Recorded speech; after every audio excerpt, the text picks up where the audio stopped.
Hello everyone, welcome back to the channel to our new blog. আজকে সেই দিনটা যেটার জন্য আমরা দীর্ঘ 9 মাস ধরে অপেক্ষা করেছিলাম যে আমরা যাব বাড়ি। তো গতকালকের ফ্লাইট তো আমাদের ক্যান্সেল হয়ে গেছিলো, সেটা আমি গতকালকের ব্লগেই বলেছি। আজকে সকালবেলায়, এখন বাজছে 10:15, আমাদের সবাই রেডি। আজকেও আমরা কনফার্ম না, যদি আমরা 3 জন একসাথে পেয়ে গেলাম তো খুবই ভালো, কারণ এখন 2 বছর হয়ে গেছে, পকরও আলাদা করে সিট বুকিং করতে হয়। আর যদি কোনো কারণে আমাদের না হয়, একটা সিটও পাই, তাহলে মা চলে যাবে। তারপরে কালকে অবধি আমাদের অপশন আছে, দেখবো। আর যদি না হয় তাহলে এর থেকে আর ব্যাড লাক কিছু হয় না, এর থেকে খারাপ লাগার বিষয় কিছু হয় না। পকো রেডি এখানটাতে। কালকে আমরা যে বেরিয়েছিলাম, মা আমাকে একটা ড্রেস কিনে দিয়েছে, এটাই পরলাম এখন আমি। পকোকেও মা কিনে দিয়েছে এটা তো। আর মাকে আমি একটা কুর্তি কিনে দিয়েছি, মা সেটা পরেছে, মাকে আমি দেখাচ্ছি। প্রীতম অলরেডি নিচে চলে গেছে গাড়ি বুক করার জন্য। তো এই যে, কি টেনশন হচ্ছে না খুশি হচ্ছে না আনন্দ হচ্ছে, কি হচ্ছে? আমি বুঝতেই পারছি না যে আমার কি হচ্ছে। কারণ হচ্ছে আমি পকোকে তোকে নিয়ে যেতে পারবো কিনা, এখানে একটা সন্দেহ থেকে গেছে। সেই জন্য আমি না আনন্দ না দুঃখ, আমি মানে মা এসেছে মেনলি আমাদেরকে নেওয়ার জন্য। এবার যেহেতু টিকিটের ব্যাপার হচ্ছে, কালকেও ক্যান্সেল হয়ে গেছে, তাই জন্য মার মন ভীষণ খারাপ। কালকে রাতের থেকেই আমাদের এই টেনশন চলছে। বাবা চল, আর নোংরা করিস না কোনো কিছু, চলো। চলে এসছে, ব্যাস প্রীতমও চলে এসছে, আমাদের গাড়ি চলে এসছে। ফাইনাল দেখে নিই, আমার পুজো টুজো দেওয়া হয়ে গেছে। প্রীতমের মন ভীষণ খারাপ, ও বারবার করে বলছে যে কাশ আমরা যদি সবাই একসঙ্গে যেতে পারতাম, স্পেশালি প্রিয়ানকে ছেড়ে। মানে পকোকে থাকবে না ঘরে, ও থাকবে, একটা এতদিনের অভ্যেস। তো এটাই আমাদেরও খারাপ লাগছে না, বলো? একসঙ্গে যেতে পারলে ভালো হতো। প্রীতম নিচে এসে ব্যাগগুলো রেখে গেছে, এখন আমরা এসে দেখলাম মার ট্রলিটাই আনা হয়নি, ও ভুলেই গেছে যে মা যাচ্ছে। তো এখন আবার গেল মার ট্রলি আনতে। এখন আমাদের কোলে পর্যন্ত উঠবে না, বলছে পাপা আমি তোমার কোলে করে যাব। তো যাই হোক, ওখান থেকে কি করবে জানি না। আমরা ভীষণ টেনশনে আছি পকোকে নিয়ে, কারণ ফ্লাইটে উঠি বা যেখানেই যাই, প্রীতমকে ছেড়ে এখন অবধি পকোকে নিয়ে আমি ট্রাভেল করিনি।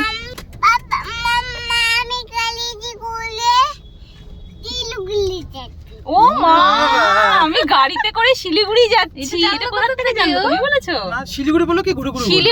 শিলিগুড়ি যাচ্ছি। আরে সেদিন বলেছিলাম আমি, সেই দিন মা বলেছিল যে শিলিগুড়ি যাব, ওইটাই মনে রেখেছে। যাই হোক, তো আমরা এখন বেরোলাম। এরপরে ব্লগ এয়ারপোর্টে গিয়ে হবে। এই আমরা ঢুকে গেছি এখন এয়ারপোর্টে, লাগেজ নিয়ে টিকিট কাউন্টারে চলে এসেছি। পোকোকে কিছুতেই আর কোলে রাখা গেল না। বাবা ওগুলো কিছু টাচ করবে না কিন্তু, হ্যাঁ? এদিকে এসো, ওইদিকে দেখো আরেকটা কাউন্টার আছে বাবা, ওইদিকে দেখো আরেকটা কাউন্টার আছে। ওই দেখো, ওদিকে দেখো কিভাবে পুরো এয়ারপোর্ট দৌড়ে বেড়াচ্ছে, আর ওর পেছন পেছন আমি ঘুরে বেড়াচ্ছি। কোনো ভয় নেই, ডর নেই, কখন কোথায় হারিয়ে যাবে, আমরা আছি কি নেই, কোনো অসুবিধেই নেই ওর। কি অবস্থা! এই প্রীতম এখান থেকেই লাস্ট, এখান থেকে আর সামনে যেতে পারবে না। এখন আমি মা পকোকে নিয়ে চলে যাব সামনে। তোমার কি মনে হচ্ছে, ছেলেকে দেখে ওকে সামলাতে পারবো, আমি নিয়ে যেতে পারবো ঠিকভাবে? আর টিকিট হয়ে যাবে আশা করা যায়। মাকেও বাড়ির থেকে সমানে ফোন করে যাচ্ছে যাওয়ার আগে। বাবা ছেলের এখন সুন্দর টাইম চলছে। প্রীতমেরও মন ভীষণ খারাপ, পকো তো এখনো বুঝতে পারছে না, তাই বলছে যে আমি কেঁদে দেবো এরপরে। পাপাকে বাই বাই করে দাও বাবা।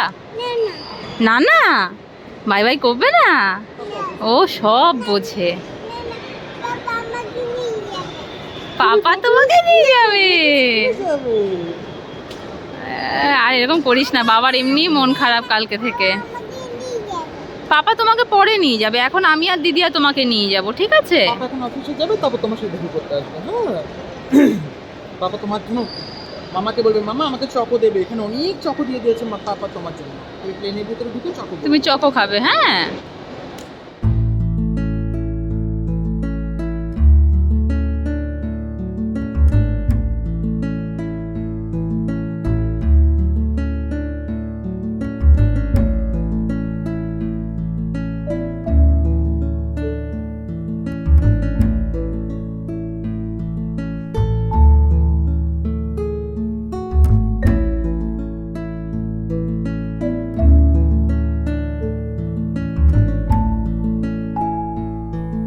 আমাদের ব্যাগ চেকিং হয়ে গেল। ওই দূর থেকে প্রীতম দাঁড়িয়ে দাঁড়িয়ে এতক্ষণ দেখছিল, মন খারাপ হয়ে গেছে, ওয়াশরুমে চলে গেল। যাই হোক, মা প্রিয়ানকে নিয়ে ওই যে দাঁড়িয়ে আছে কোন দূরে। প্রিয়ান আগে আগে গিয়ে এরোপ্লেন দেখছে, এক্সাইটেড। তা আমি এখন এই যে লাগেজগুলো সব নিয়ে যাব।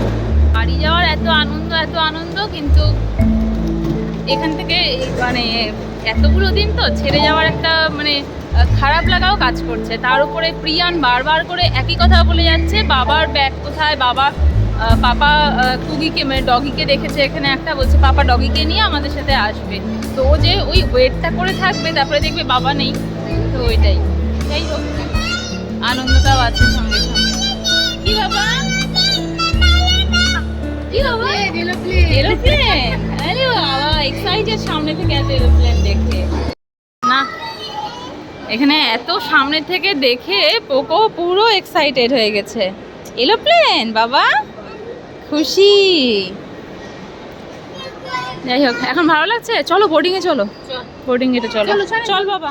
দিদিয়া এখন একটা জায়গায় বসে পোকোর হাত মুছে দিচ্ছে, ও খাবে এখন চকলেট, নাহলে ওকে কিছু না দিলে বসানোই যাচ্ছে না, অসম্ভব হয়ে যাচ্ছে ওকে নিয়ে চলা। দিদিয়া বাড়ি যাচ্ছি। কোথায় যাচ্ছি আমরা, বলো কোথায় যাচ্ছি? এরোপ্লেনের ওখানে কোথায় যাচ্ছি সেটা তো বলবি। শিলিগুড়ি যাচ্ছি। শিলিগুড়ি কার বাড়ি? কার বাড়ি? আমাদের বোর্ডিং শুরু হয়ে গেছে, আর এখানে মাকে বললাম প্রিয়ানকে সামলাতে, আমি লাইনে দাঁড়াই। ফাইনালি আমাদের টিকিট পেয়ে গেছি, বোর্ডিং থেকে বেরিয়েও গেলাম। এটা নিয়ে ভীষণ টেনশনে ছিলাম যে 3 জনের একসাথে হবে কি হবে না, বাট একসাথে হয়েছে, একই মানে একসাথেই সিট হয়েছে পাশাপাশি, নাহলে পোকোকে নিয়ে একটু প্রবলেমই হতো। এই এখন আমরা ঢুকে যাব ফ্লাইটের ভেতরে, তার আগে দিল্লিকে 2 মাসের জন্য বাই বাই করে দিই। এখানটাতে কালকের থেকে আবার প্রীতম ডিউটি করবে, আজকে ডিউটি থাকলে এবারে ভালো হতো, আজকে ডিউটি ছিল না। যাই হোক, আমরা 2 মাস ওকে খুব মিস করবো। রাতেই কবার যে ঘুম ভেঙে যায়, মোবাইল দেখছি আর খালি খালি দেখছি যেন 3 জনে পাই। ফাইনালি আমরা 3 জনেই পেয়ে গেছি। হ্যাঁ, ওর এখন ঘুম পেয়ে গেছে, উঠলো। ব্যাস ফাইনালি বসে পড়লাম, পোকোকেও বসিয়ে দিলাম। আর এই ফার্স্ট পোকোর ফ্লাইটে সিট মানে সিটে বসে যাচ্ছে, এতদিন পর্যন্ত কোলে কোলে বসেই যেত, এই 2 বছর হয়ে গেছে জন্য এখন থেকে পোকোর নিজস্ব সিট। কালকে থেকে এত টেনশন মানে এই টিকিট নিয়ে সিট নিয়ে, যেহেতু অলরেডি আমাদের গতকালকে ক্যান্সেল হয়ে গেছিলো, ইভেন মা আসার দিনও এত প্রবলেম হয়েছিল, কিন্তু পেয়ে গেছি তো গেছি, একদম 3 জন একসাথে পেয়েছি না, এটা সব থেকে বড় বিষয় আমাদের জন্য।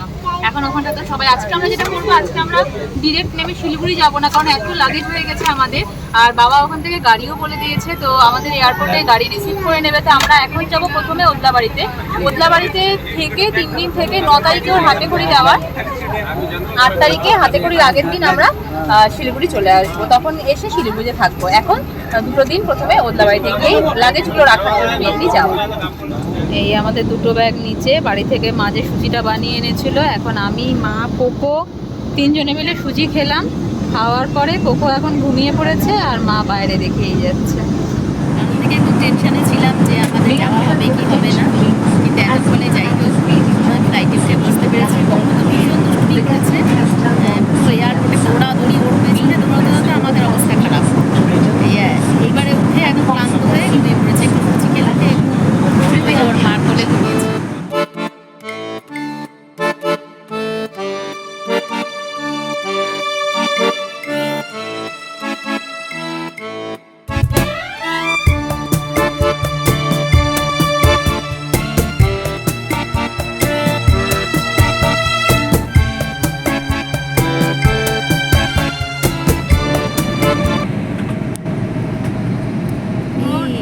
ঘুমিয়ে তো এসেছে পুরোটা। আমি ঘুমাইনি, না আমি প্রমাণ রেখেছি সেটা, পুরোটাই ঘুমিয়ে আসলো। এখন বল আসলো না, আমরা দুজনেই মা বেটা ঘুমিয়ে আসলাম, এরকম বলো। জুতোটা পরাতে লাগবে। ল্যান্ড করে গেছি, আর এই যে আমরা চলে এসেছি বেল্টের সামনে লাগেজ নিতে। লাগেজ নেব, তারপর আমাদের গাড়ি আসবে। বাবা অলরেডি গাড়ি নিয়ে রওনা দিয়েও দিয়েছে, পৌঁছে যাবে আর কিছুক্ষণের মধ্যেই।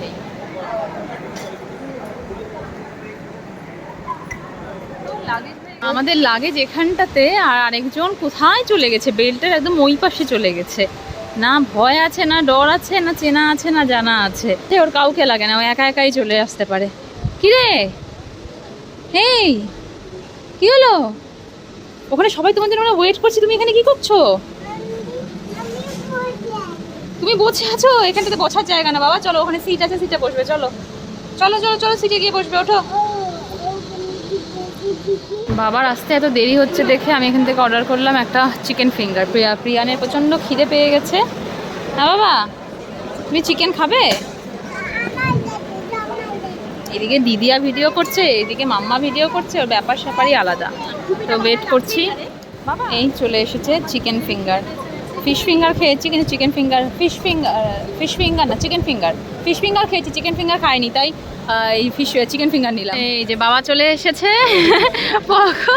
ড্যাডার কোলে উঠে গেছো? আমাদের গাড়ি দাঁড়িয়ে আছে বাইরে, এখান থেকে বেরোই আগে এত ভিড়, বাপরে বাপ। এখন দেখলাম সোনা দাদা এসছে গাড়ি নিয়ে।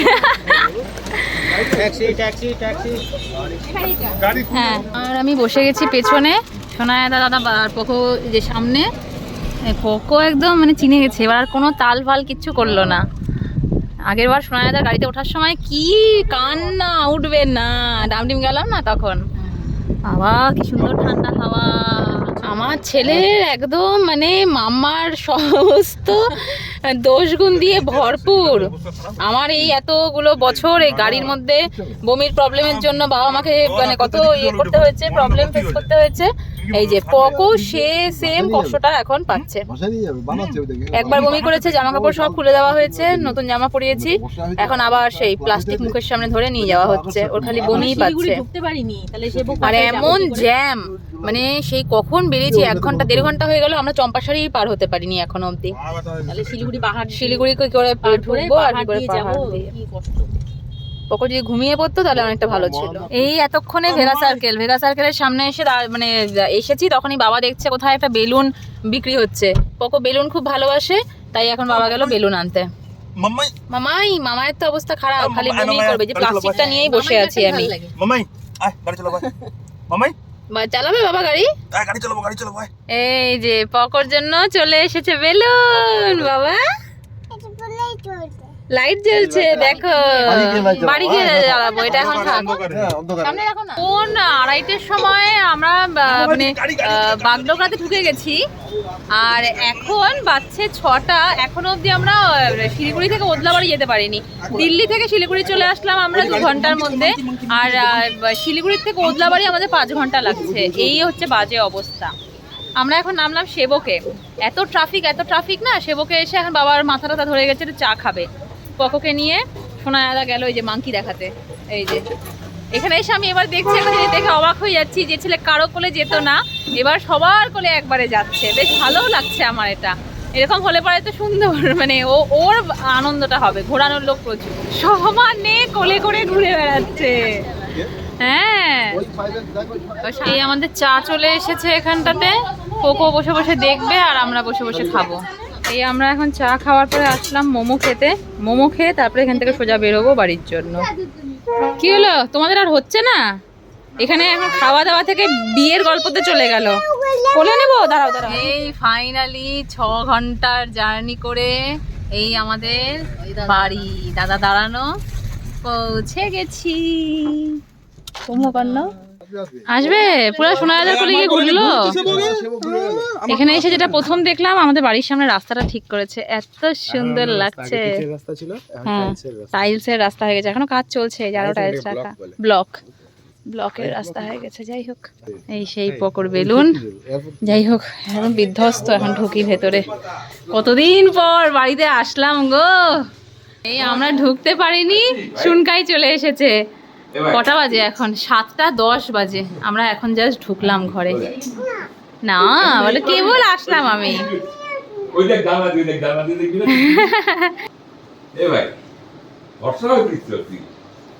ফর্সা হয়ে গেছে, দিল্লির জল।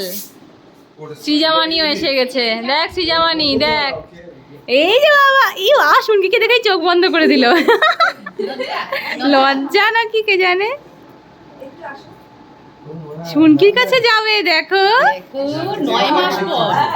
ও মা, লজ্জা পাচ্ছে। শুনকির সাথে আলাদাই একটা ইসে আছে। বড় হয়ে গেছে, এক এক করে দাঁড়া, তোর মার কাছে গেছে।